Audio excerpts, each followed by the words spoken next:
Es que un buen golpe de suerte, una buena negociación, un buen contrato te puede cambiar la vida. Conocí a una persona hace 2 semanas, muy joven, empleado de una empresa, logra un contrato tan grande que la empresa no lo quiere tomar porque les da miedo. Y él les dice, pues véndame entonces mi participación en tal lugar. Consigue un inversionista y, para no hacer el cuento largo, en menos de 5 años tiene 3 empresas y más de 3,000 empleados. Cuando él era empleado hace 3 años. ¿Y qué tienes que perder si era empleado? Puede ocurrir.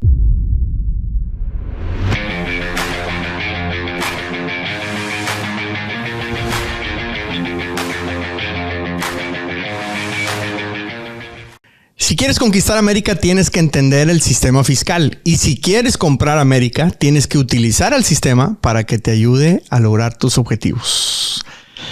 El día de hoy vamos a hablar de impuestos y sobre todo cómo podemos utilizarlos a nuestro favor. Estamos aquí con mi buen amigo y socio, mi compañero, mi co-host, Diego Alcalá, y también estamos aquí con el abogado, no, otra vez el abogado, con el contador, el asesor fiscal, el máster de los impuestos, para ayudarle. Y sobre todo lo más interesante es especializado en apoyar a latinos a entender el sistema fiscal.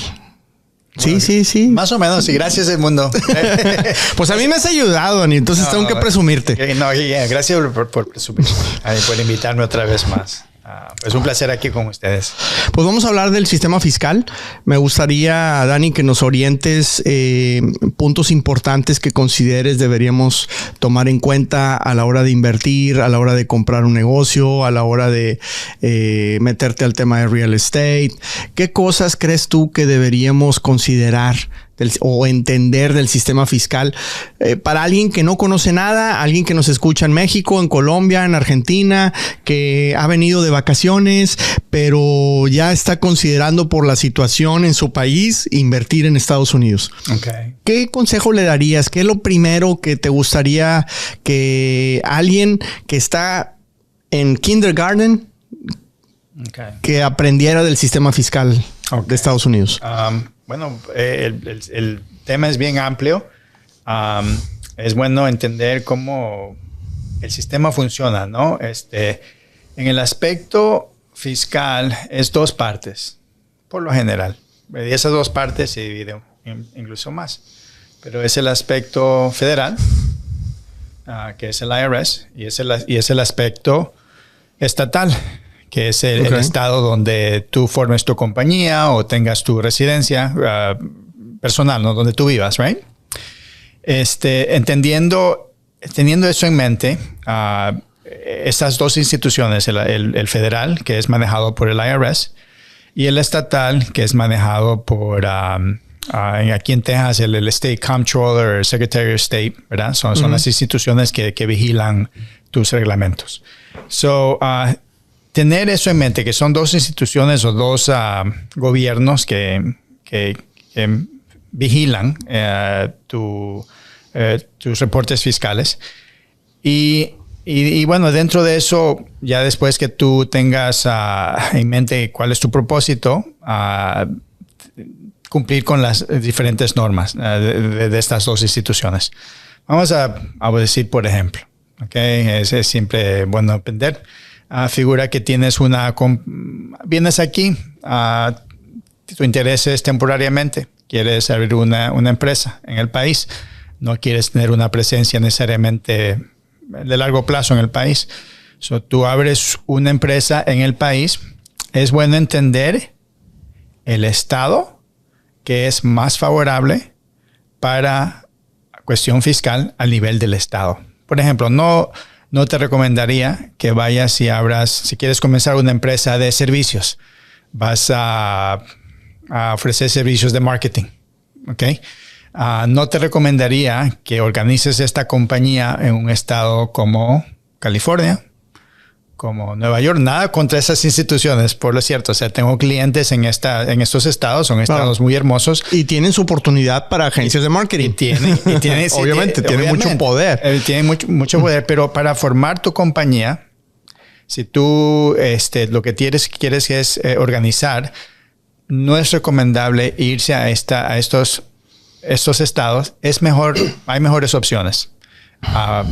estados más favorables donde quizás se te haga más fácil funcionar como empresa, te cobren menos impuestos. Texas es uno, lo digo por experiencia, la Florida es otro.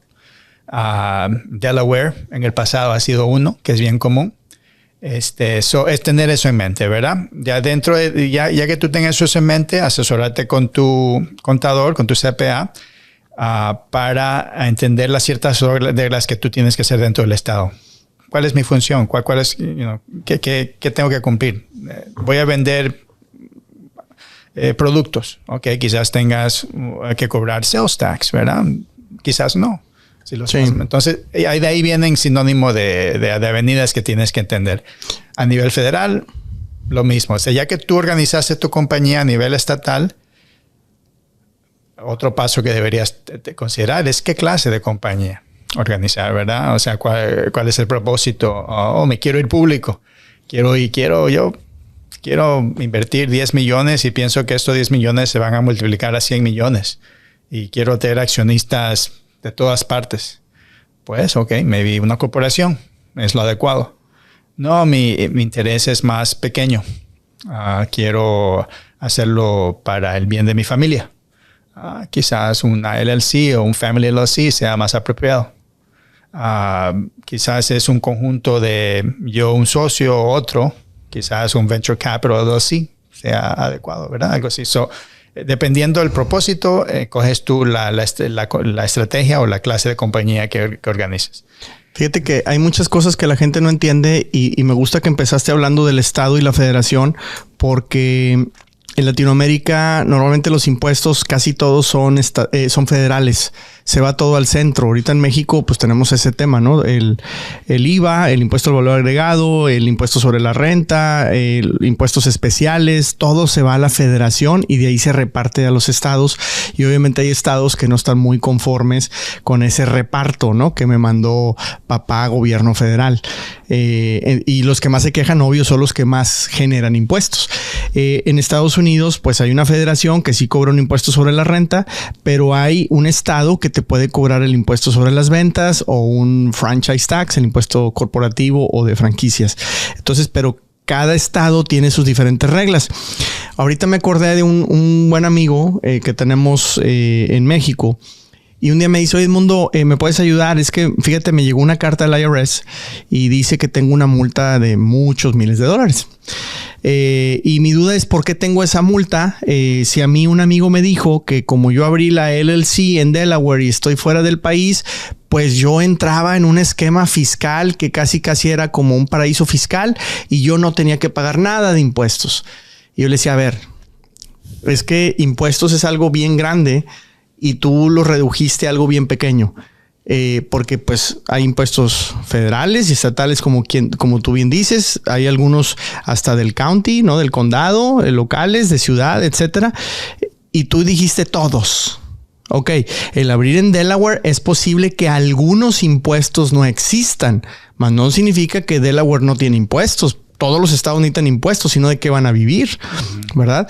Entonces, y por otro lado, pues está el federativo. El hecho que abras en Delaware no te garantiza que a nivel federal no tengas que pagar impuestos. Y lo otro que la gente no entiende es que supongamos que efectivamente no tendrías que pagar impuestos, eso no significa que no tengas que hacer una declaración. Y más cuando tienes una empresa, un LLC o algo, algún papel tienes que presentarle al IRS para decirle qué pasó con esa empresa que abriste, ¿no? Entonces, desde ahí siento que hay un problema enorme y bueno, ya te voy a preguntar cuáles son los principales errores que tú encuentras de un inversionista, de un empresario, de alguien que viene de fuera a Estados Unidos. ¿Cuáles son esos?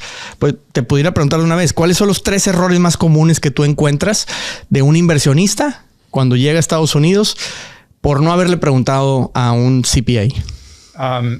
Bueno, uno bien común es no organizar, no organizarse como...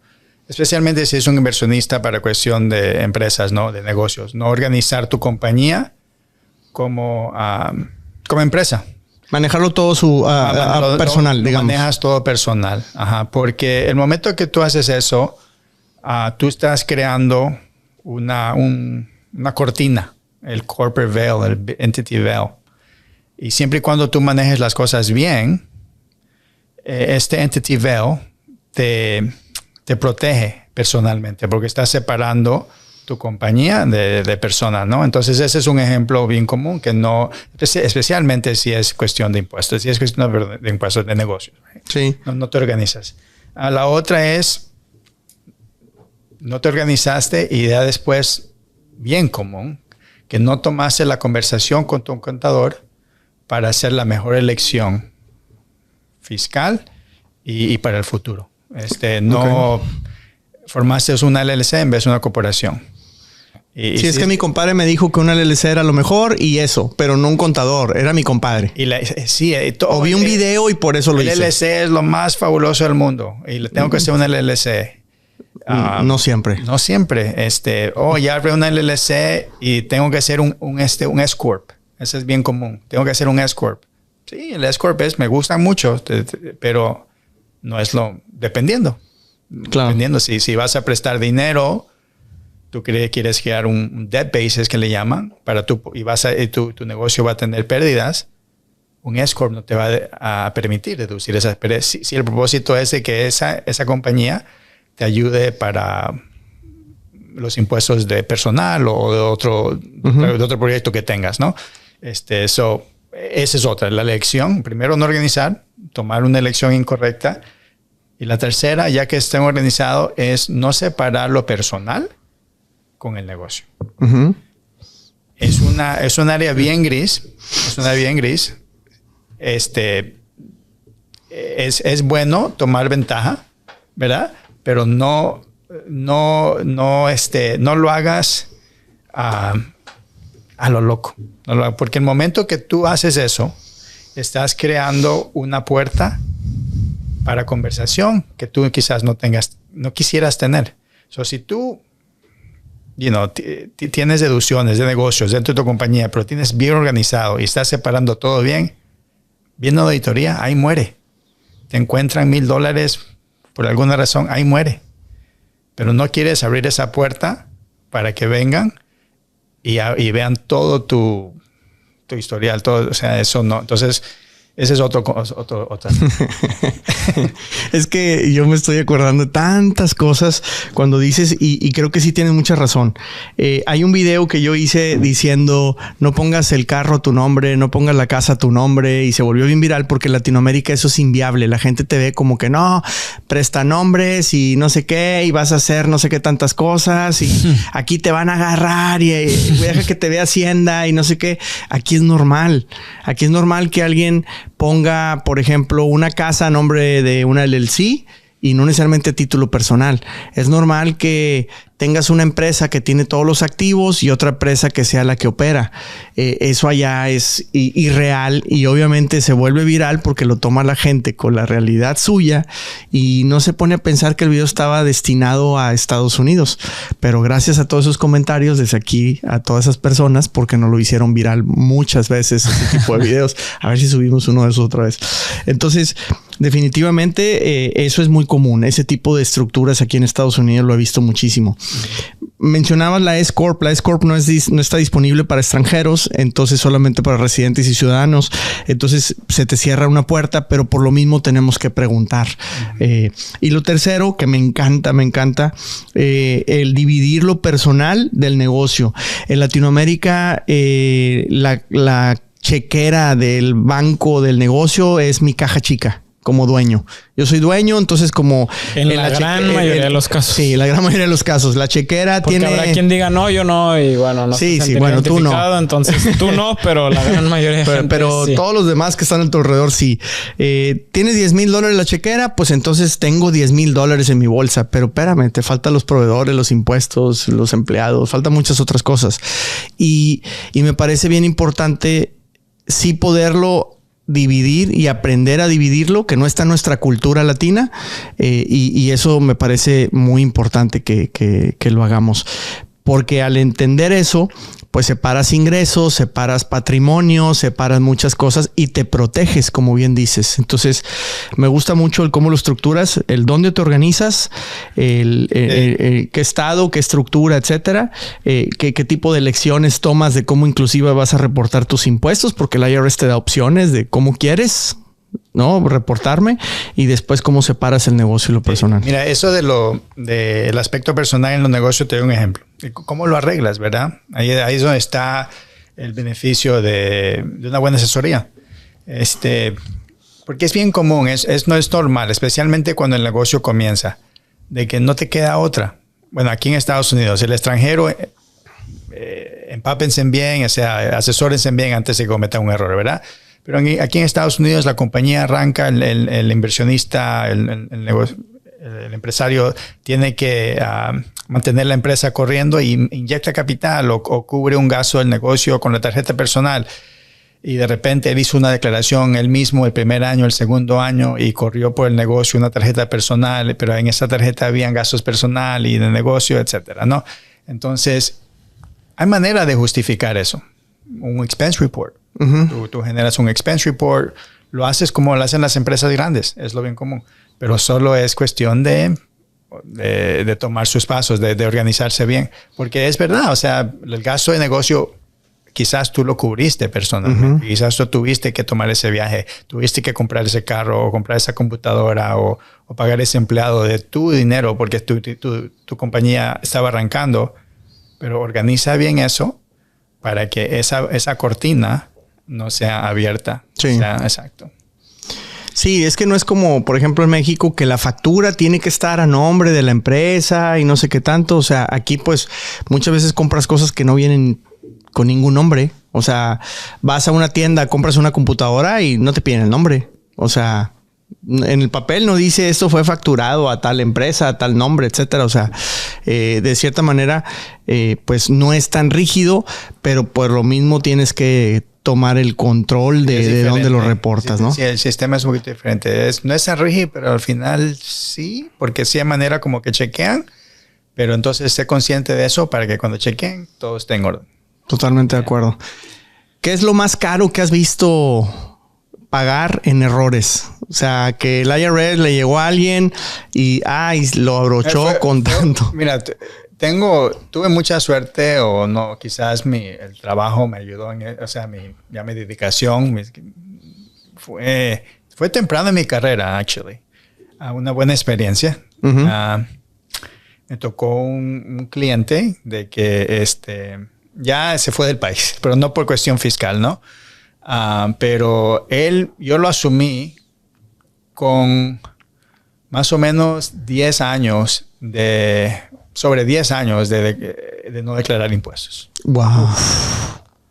Entonces él viene y ya le toca hacer sus cosas, ¿no? Y le viene un bill inmenso. A tal punto que se le iban a apoderar de la casa. Claro. Se le iban a apoderar de la casa. Entonces, ahí, manos a la obra. En ese entonces, fue algo un poquito diferente para mí, porque sí, más me interesó, ¿no? ¿Cómo le ayudo a Sí. Era un empresario también. Se le iban a apoderar la casa. Él me ofreció la venta de la casa. Me dijo, Dani, ¿la quieres comprar una casa? Yo me la consideré, porque está buena la oferta. Pero hicimos un offer and compromise, que no le recomiendo a nadie porque ese es el último paso que quieres llegar. Pero sí pudimos negociarlo a un punto de que un offer and compromise y un payment plan, ya que él puede llegar a un arreglo con el IRS y la cantidad que se negoció fue un poco menos. ¿Qué es el offer and compromise? O sea, le dices, no sé, por decirte una cantidad, el IRS te dice que le debes $1 millón y tú le dices, obviamente no lo tengo, te ofrezco tanto, sí, ¿o es algo así o cómo es? Es más así, pero no tan simple así como palabra, ¿no? Pero cuando los balances son bien altos, ahí no te queda otra que van a ver toda tu vida. Claro. O sea, entonces, al ver toda tu vida, lo que ellos quieren ver es si tú tienes la habilidad de pagar lo que debes. Lo que debes dentro del statute of limitations, o sea, el tiempo que ellos tienen para colectar el impuesto. Ok. Okay? O sea, también hay una limitante que ellos tienen en tiempo para poderte cobrar. Right. Ok. Sí, entonces, sí, y ya después de eso tú... Y el offering compromise también viene de cuánto tú tienes disponible, ¿verdad? Claro. Dentro de ese arreglo para satisfacer. Ellos quieren eso. Ellos quieren colectar lo que más pueden inicialmente y colectar lo que más puedan dentro del límite que ellos puedan colectar. Ok. Entonces, llegaste a un arreglo y les dices, bueno, pero no te lo puedo pagar cash o de contado. Creo que no me acuerdo mucho de estos detalles, pero creo que ellos se ganaron una buena cantidad. Él le tocó vender ciertas cosas, le pagó una buena cantidad y quedó debiendo otra cantidad. A la final se quedó con su casa, que era bien importante porque de verdad era una casa con un lago atrás, era una preciosura, ¿no?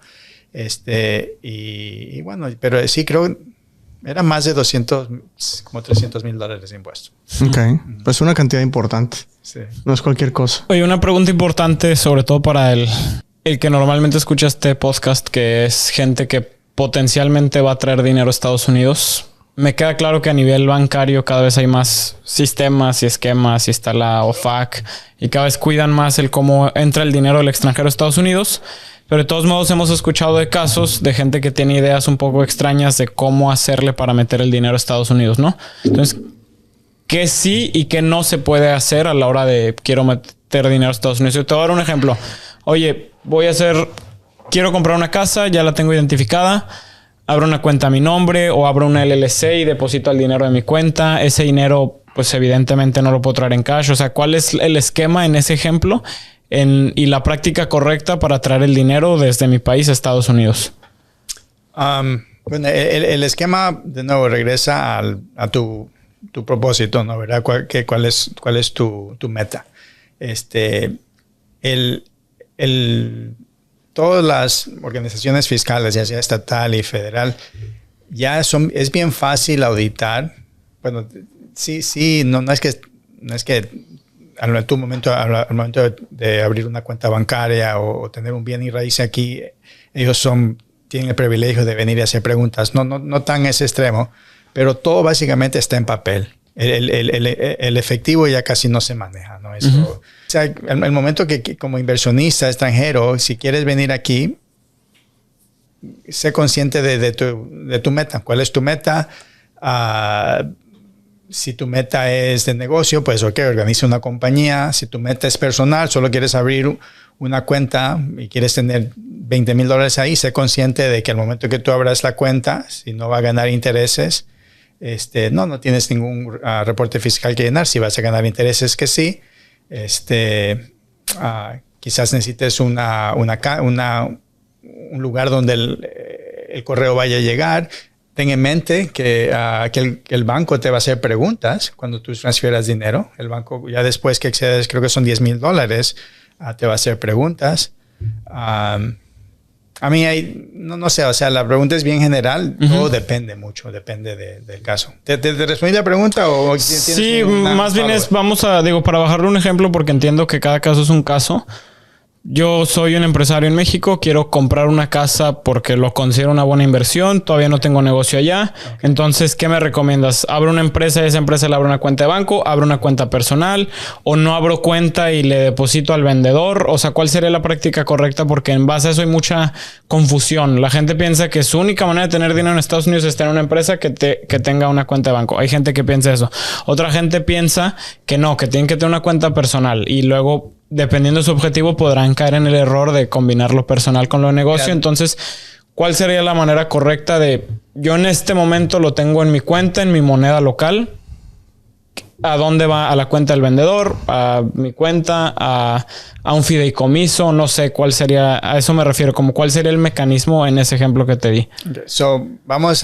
Te voy a dar un ejemplo. Elaboremos un ejemplo, ¿no? El inversionista quiere comprar una casa para diversificar su portafolio en México. Uh-huh. $500,000. Sí. Poner aquí en el país.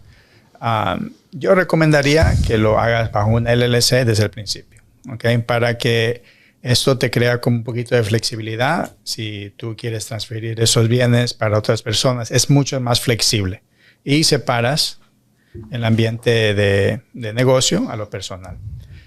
no es necesario abrir una LLC porque es verdad, estás creando como un poquito de complexity, como de complejo, ¿no? Entre tienes que organizar una compañía, tienes un poquito más de declaraciones y contabilidad. Lo puedes hacer personalmente, no hay nada malo con eso, o sea, especialmente si la inversión es pequeña, ¿no? Pero inclusive aquí en el país, cuando un inversionista tiene una casa, es bien común que organice una LLC y separe ese bien de lo personal. So, elaboremos ese tema. Tienes un inversionista, quiere venir a diversificar $500,000, viene, abre una LLC, la pone a su nombre, el dinero viene y transfiere... ojalá preferible el enganche nomás, ¿no? Transfiere $100,000. Hay ciertas formas dentro de la LLC, de la declaración, que él tiene que declarar que el dinero se transfirió. Aquí hay ciertos, como el gobierno sí sigue el dinero, ¿no? ¿Qué quiere saber? Okay. Tal que tú notifiques, no hay nada inconveniente. No hay ningún inconveniente. El banco también, si el dinero... el banco nomás te va a preguntar si tú estás llevando... Me parece más de $10,000 en efectivo al banco. No vayas con $100,000 al banco porque te va... No es que sí va a notificar al Treasury, no al IRS. Y te hace llenar un formulario. Eso sí, sí hay un poquito de control. Pero es posible nomás que estés abriendo preguntas. Preferible es por medio de un wire, de un transfer. Abres un LLC, transfieres un enganche.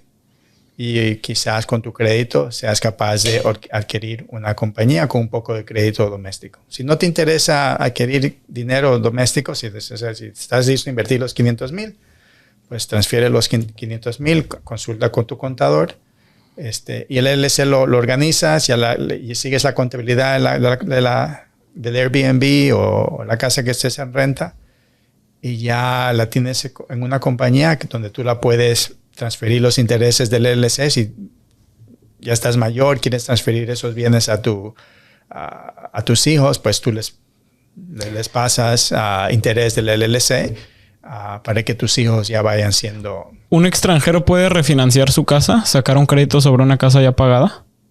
No soy banquero, ¿okay? Pero usualmente los bancos miran es la credibilidad del que presta. Entonces, si estás corriendo, por ejemplo, buena pregunta. Si estás corriendo una LLC, otra razón quizás por la cual quieras organizar una LLC.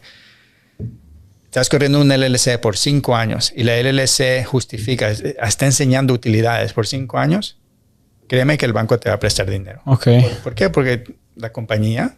Como compañía. Aunque el único activo y la única función de esa compañía es administrar esa casa. Sí, pero tiene utilidad. Sí, claro. O sea, es menos riesgo. Y claro. El banco se protege 2 veces. Quiere ver que el préstamo se pague y no es tonto porque va a poner una hipoteca sobre la propiedad. Claro.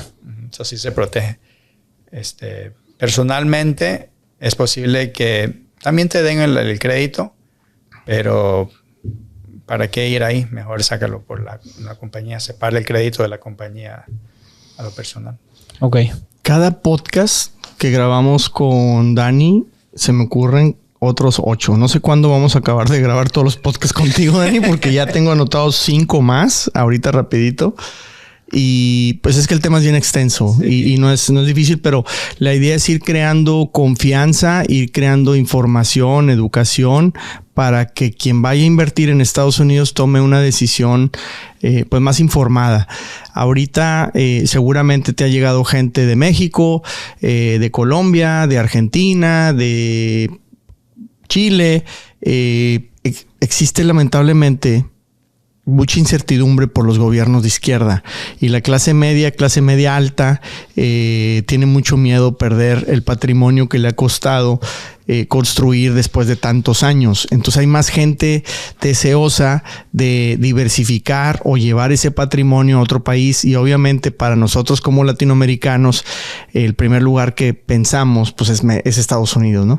Entonces creo que necesitamos compartir mucho más de esta información y para que también analicen cuáles son sus opciones de diversificación de patrimonio. No todo está en comprar una casa. O sea, puedes comprar obviamente una bodega también si hablas de bienes raíces, pero también puedes comprar negocios. Entonces, si quieres hacer crecer un patrimonio, también creo que la estrategia de inversión debe ser pensada en quiero que sea pasiva o activa, quiero que sea para migrar o no, quiero que sea para crecer o mantener, ¿verdad? El bien raíz creo que es muy bueno para mantener riqueza, protegerla, etcétera, pero no necesariamente vas a crecer a ritmos acelerados, es de mucha paciencia. Y si quieres crecer más rápido, pues quizás es un negocio. Entonces creo que este tipo de información ayuda muchísimo. Yo quisiera terminar preguntándote cuáles son 3 tips que le darías a un inversionista de 3 estrategias, si así lo quieres ver, fiscales que pudieras utilizar para evitar o reducir la carga impositiva. Y obviamente, pues muy casi seguro no conocen porque son extranjeros y no conocen el sistema fiscal americano. 3 estrategias o tips que le darías a un inversionista de temas que pueden aprovechar a su favor a la hora de invertir en Estados Unidos. Entendiendo que cada caso es diferente, exacto, como decimos, cada cabeza es una barbacoa, pero en general sí, ideas, así como para lanzarlas al aire y que la gente que nos escucha pues investigue.